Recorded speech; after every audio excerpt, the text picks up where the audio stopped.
अब मेरे सवाल कुछ ऐसे हैं कि पहली बात 6 दिन के लिए एसपी क्यों नहीं थे? क्या माननीय मुख्यमंत्री जी को ऐसे लगता है कि हवा में विमान जो वो हवाई जहाज रोकते हैं इतना आसान है बिना एसपी के कोई जिला चलाना? दूसरी बात कि विदाउट प्रिस्क्रिप्शन इस तरह से अगर आईपीएल्स दिए जाते हैं तो ये काफी सीरियस बात है, क्योंकि सिर्फ और सिर्फ रेप मैटर में ही नहीं बल्कि जब सोनोग्राफी होती है उस त्रिभ्रण हत्या के मामले सामने आते हैं तो इसमें ज्यादातर अस्पतालों में जाने की बजाय घर पर ऐसे आईपीएल्स मंगाए जाते हैं। तो विदाउट प्रिस्क्रिप्शन इस तरह के इलीगल आईपीएल्स बेचने वाले जो मेडिकल्स हैं वो मेडिकल्स तत्काल सील किए जाने चाहिए। किंतु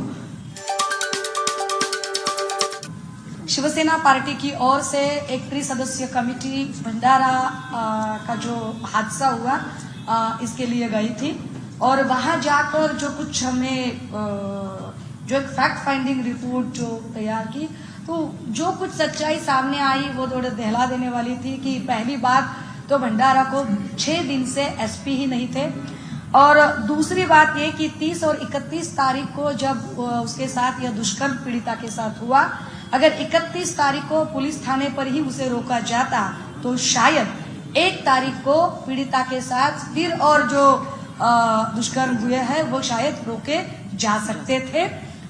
तीसरी बात ये कि हम इस केस के ही सिलसिले में जब गोंदिया के एसपी विश्व पानसरे जी से मिलने जा रहे थे तभी गोंदिया का जो गंगाबाई मेडिकल कॉलेज है वहां पर और एक पीड़िता थी जिसके साथ दुष्कर्म हुआ था और वह सिर्फ और सिर्फ 14 वर्ष आयु की बालिका है और उसे बहुत ही गलत तरीके से एबॉर्शन के लिए आईपीएल्स खिलाए गए थे। अब मेरे सवाल कुछ ऐसे हैं कि पहली बात 6 दिन के लिए एसपी क्यों नहीं थे? क्या माननीय मुख्यमंत्री जी को ऐसे लगता है कि हवा में विमान जो वो हवाई जहाज रोकते हैं इतना आसान है बिना एसपी के कोई जिला चलाना? दूसरी बात कि विदाउट प्रिस्क्रिप्शन इस तरह से अगर आईपीएल्स दिए जाते हैं तो ये काफी सीरियस बात है, क्योंकि सिर्फ और सिर्फ रेप मैटर में ही नहीं बल्कि जब सोनोग्राफी होती है उस त्रिभ्रण हत्या के मामले सामने आते हैं तो इसमें ज्यादातर अस्पतालों में जाने की बजाय घर पर ऐसे आईपीएल्स मंगाए जाते हैं। तो विदाउट प्रिस्क्रिप्शन इस तरह के इलीगल आईपीएल्स बेचने वाले जो मेडिकल्स हैं वो मेडिकल्स तत्काल सील किए जाने चाहिए। किंतु एसपी और पुलिस डिपार्टमेंट से बात करने के बाद वो बड़े ईमानदारी से कहने लगे कि ताई दिस इज नॉट अवर जॉब। ये अगर अन्न औषध प्रशासन मंत्रालय की बात है तो हम कैसे बोल सकते हैं? हम ज्यादा से ज्यादा मेडिकल कौन सा ये बता सकते हैं, लेकिन मेरी दिक्कत यह है कि मैं इस्तीफा मांगूंगी किसी से और जवाब किससे मांगू? अगर यहाँ होम मिनिस्टर नहीं है, एसपी नहीं है, महिला बाल कल्याण मंत्रालय भी नहीं है, एफडीए मिनिस्ट्री भी नहीं है, तो जवाब मांगे तो किससे मांगे? तो उम्मीद करते हैं कि शायद मीडिया ये सारे सवाल पूछे कि अरे भाई अगर मिनिस्ट्री में इतना सारा अंधेर नगरी चौपट राजा हो गया है तो क्या अब तो कम से कम दिल्ली को आने जाने से क्या फुर्सत मिल रही है सम्माननीय मुख्यमंत्री महोदय और इन सभी लोगों को कि वो यहाँ। और दूसरी बात की जो भी अभी मंत्रिमंडल विस्तार हुआ एक भी महिला नहीं है, तो यहाँ इतने सारे महिलाओं के जो प्रॉब्लम्स है वो डिस्कस किससे करेंगे, सवाल किससे पूछेंगे? क्या महिलाओं के प्रश्नों पर यह सरकार उतनी ज्यादा गंभीर है ही नहीं? ऐसी कुछ चीजें हैं। तो इन सारी बातों को लेकर शिवसेना आने वाले दिनों में एक कड़ा आंदोलन खड़ा करेगी और संसद में भी पार्टी के सांसद जी और असेंबली में भी हमारे विधायकगण इस बात पर हाँ, और ये तो बात बहुत ही ये थी कि सेक्शन सीआरपीसी 164 के तहत उसका स्टेटमेंट लेना जो बड़ा लाजमी है, लेकिन वो स्टेटमेंट नहीं लिया गया था। मनोधैर्य योजना के तहत उसको पैसे देना, लेकिन क्यों नहीं दिए गए तो उसका वजह वह बता रहे कि नहीं उसके पास तो कोई अकाउंट ही नहीं है। अकाउंट क्यों नहीं तो कहते हैं कि उसके पास आईडी प्रूफ नहीं है। आईडी प्रूफ क्यों नहीं है तो उसका खुद का कोई मकान नहीं है। अगर पीड़ित का कोई मकान नहीं है और ऐसे लोगों की तादाद पूरे भारत भर में बहुत ज्यादा है, तो आने वाले 15 अगस्त के अवसर पर जो माननीय मुख्यमंत्री का जो एक वीडियो बहुत चंक घूम रहा है कि वह तिरंगा फहरा रहे और घर घर पर तिरंगा लगाने की कोशिश बात कह रहे हैं। यहाँ पर लोगों को रहने को घर ही नहीं है, तो किसके घर पर ये तिरंगा लगाएंगे? क्या फिर अदानी अंबानी के घर पर तिरंगा लगाने के लिए ही ये सारी कोशिशें हैं? तो इन सारी चीजों पर आपके सामने ये लाइमलाइट में लाए, फोकस में लाए। जय महाराष्ट्र। पक्षाच्या वतीने भंडारा येथील पीडितेला सांत्वन भेट आणि पक्षाच्या वतीने आर्थिक मदत करावी आणि एकूण तपास कार्य काय चाललंय काय नाही हे सगळंच पाहावं म्हणून त्रिसदस्यीय समिती, मी आणि माझ्या समवेत आमच्या आदरणीय मनीषाताई कायंदे, विधान परिषदेच्या सदस्य, प्रवक्त्या संजनाताई घाडी, अशा आम्ही तिघी जणी भंडाऱ्यात गेलो होतो। आणि त्या दरम्यानच्या काळात ज्या 3 दिवसाच्या दौऱ्यामध्ये ज्या अत्यंत भयंकर गोष्टी समोर आल्या त्या सगळ्या मांडणं गरजेचं आहे, महाराष्ट्राला कळणं गरजेचं आहे। त्यातली मुद्दा क्रमांक 1 की सदरची घटना घडते कशासाठी हेच इतकं वाईट होतं की ती बाई भांडण घरात छोटंसं झालंय म्हणून घरातनं बाहेर पडली। 12 किलोमीटर एखादी माऊली पायी चालते आणि तिला खायला अन्नाचा तुकडा मिळत नाही, कोणीतरी आपल्याला अन्न देणार आहे या म्हणजे अर्ध्या भाकरीच्या आमिषासाठी म्हणून कोणीतरी मागे धावत जातं। आणि त्यानंतर 30 आणि 31 तारखेला श्रीराम उरकुडे या नावाचा माणूस पाशवी अत्याचार जो करतोय, हा श्रीराम उरकुडे अजूनही पोलिसांच्या ताब्यात आलेला नाहीये। दुसरी गोष्ट अशी की 31 तारखेला जेव्हा ती त्या रेल्वे पुलाच्या खाली बेशुद्धावस्थेत होती तेव्हा तिथल्या महिला पोलीस पाटीलने नजीकच्या गावच्या लाखणी पोलीस स्टेशनमध्ये तिला आणलं। पण लाखणी पोलीस स्टेशनमध्ये पोलिसांचा स्टाफच इतका अपुरा होता की बाजूच्याच गावात एक विषप्राशन केलेली केस असल्यामुळे ते सगळे लोक तिकडे गेले होते आणि प्रचंड भूक लागलेली, खायला काही नाहीये।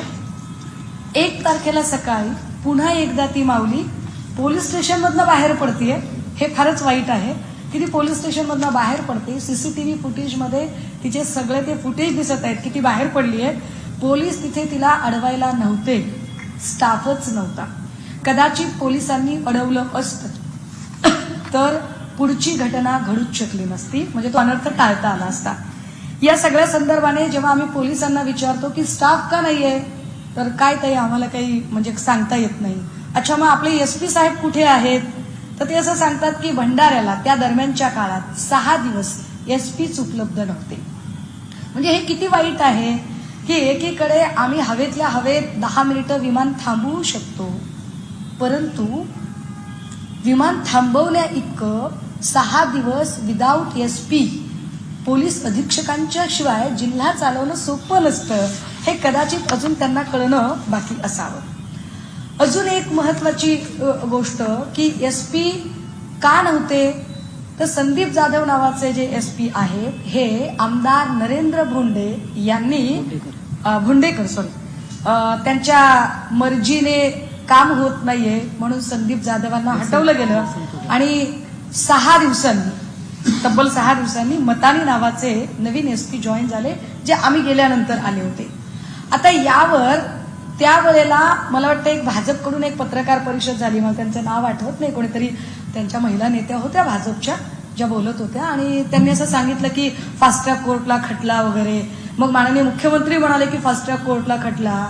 मला साधा प्रश्न कळत नाहीये, जिथे आरोपी डिटेनच झाला नाही, एक श्रीराम उरकुडे आयडेंटिफाय झाला पण डिटेन झाला नाही, दुसरे 2 आरोपी लुक्का उर्फ अमित सार्वे, तिसरा आरोपी नजीर अहमद अन्सारी, हे 2 आरोपी डिटेन झालेले आहेत, चौथा आरोपी ना आयडेंटिफाय झाला ना डिटेन झाला। आता हे फास्ट ट्रॅक कोर्टमध्ये कुणाला उभं करतील बरं? जिथे आरोपीच नाहीये तर उभं कुणाला करणार? बरं, या सगळ्याच्या संबंधाने अजून एक गोष्ट भयंकर तिथे काय होती की जेव्हा आम्ही पीडितेला भेटायला गेलो तर त्यांनी आधी भेटायलाच नाकारलं, नाही भेटायचं नाही। मनीषाताईंनी फार विनवण्या केल्या पण त्यांनी भेटायला दिलं नाही। यावरती आम्ही म्हटलं की ठीक आहे आम्हाला भेटायचं नाहीये पण पक्षाच्या वतीने आम्ही काही आर्थिक मदत देऊ इच्छितो, आम्ही 2 लाख रुपयाची एक फुल नाही फुलाची पाकळी काहीतरी मदत द्यावी। का द्यावी? कारण मनोधैर्य योजनेतनं तिला मदत मिळालेली नव्हती तोपर्यंत, म्हणून आम्ही ती मदत देऊ केली। पण मदत घ्यायला ती घाबरत होते बिचारे रिलेटिव्ह। ते का घाबरत आहेत? वडिता राऊत नावाची हेड कॉन्स्टेबल होती स्पॉटला, या वनिता राउत नावाच्या हेड कांस्टेबल ने सांगितलं की हमें ऊपर से ऑर्डर है कि हम रिलेटिव्स को भी बाहर नहीं जाने देंगे, आपको तो अंदर आने नहीं ही देंगे लेकिन हम रिलेटिव्स को भी बाहर नहीं जाने देंगे। अब इनका ऑर्डर किसका है ऊपर से, म्हणून आम्ही डीआयजी संदीप पाटील साहेबांना भेटायला गेलो। संदीप पाटील साहेब ही वॉज सरप्राइज्ड की अरे आम्ही अशी कुठलीही ऑर्डर कोणालाही दिलेली नाही। मग आम्ही एसपी मतानीजींना विचारलं, ते म्हणाले अरे ताई मैं तो आज ही जॉईन हुआ हूं। मग आम्ही तिथले जे पीआय आहेत जे तपास कार्य करतायत म्हेत्रेजी, या म्हेत्रेजींना बोललो, ते म्हणाले मी ही ऑर्डर दिली नाही।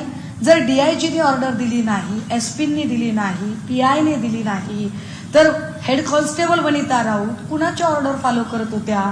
त्यावर रिलेटिव्ह असं सांगतात त्याच वेळेला कि कल कोई एक लेडी हमसे मिलने आई थी, उसने कहा कि किसी से भी किसी तरह की बात भी नहीं करनी है और कुछ लेन देन भी नहीं करना है। आता या लेडी कोण होत्या त्यांनाच माहिती की त्या कोण त्यांना भेटायला गेल्या होत्या।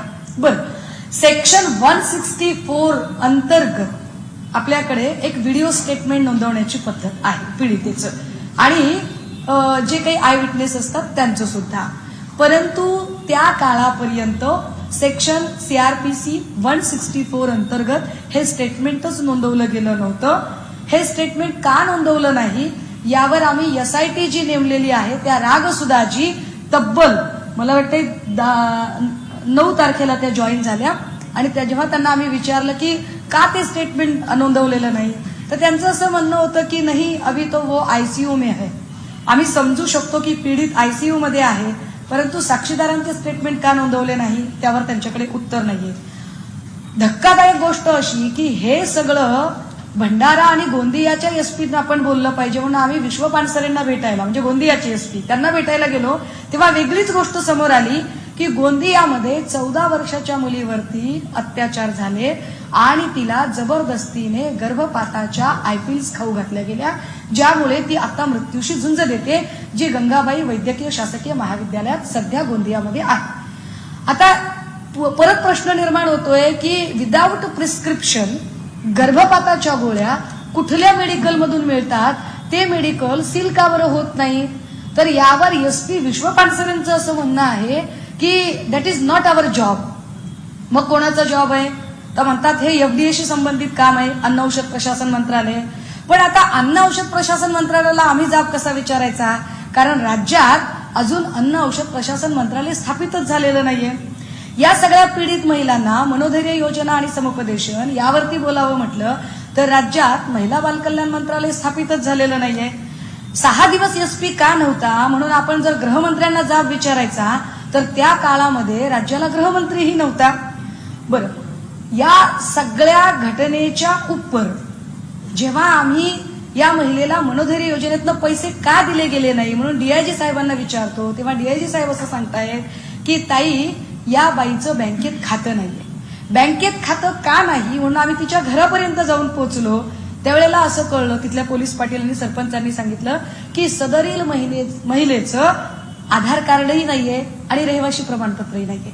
म्हटलं तिचं रहिवाशी का नाही, तर त्यावर ते असं सांगतात की सदरील महिलेला राहायला घरच नाही। सन्माननीय माध्यमांनी याचा विचार करावा, कारण 24/7 जे लोक सगळे मोदीजींची आरती ओवाळण्यामध्ये जे काही व्यस्त आहेत अशा सगळ्यांना माध्यमांनी हे विचारणं गरजेचं आहे की जर अशा पद्धतीने राहायला घरच नाहीये लोकांना, हे कोणाच्या घरावर तिरंगा लावण्याची भाषा करतायत?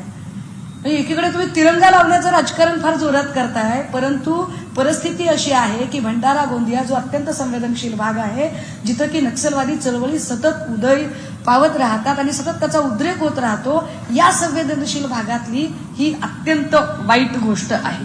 आणि या सगळ्या फॅक्ट्स महाराष्ट्राच्या समोर आल्या पाहिजेत की ही घटना का घडली, कशासाठी घडली, आणि म्हणून आम्ही असं ठरवलं की संबंध राज्यभरात ज्या या सगळ्या पीडित आहेत, बरं त्याच्यासोबत मला वाटते मनीषाताईच बोलले, एक तिसरी एक बाई होती की जी 13 वर्षाची मुलगी जी बाळंत झालेली होती। म्हणजे इतक्या सगळ्या घटना जर घडत असतील तर हे अत्यंत वाईट आहे। या संदर्भाने शिवसेना एक तीव्र आंदोलन राज्यभरात उभं करत आहे। त्याची सगळी माहिती म्हणजे संसदेत आणि आता अधिवेशन चालू आहे, या अधिवेशनात काय पद्धतीने लढाई लढली जाईल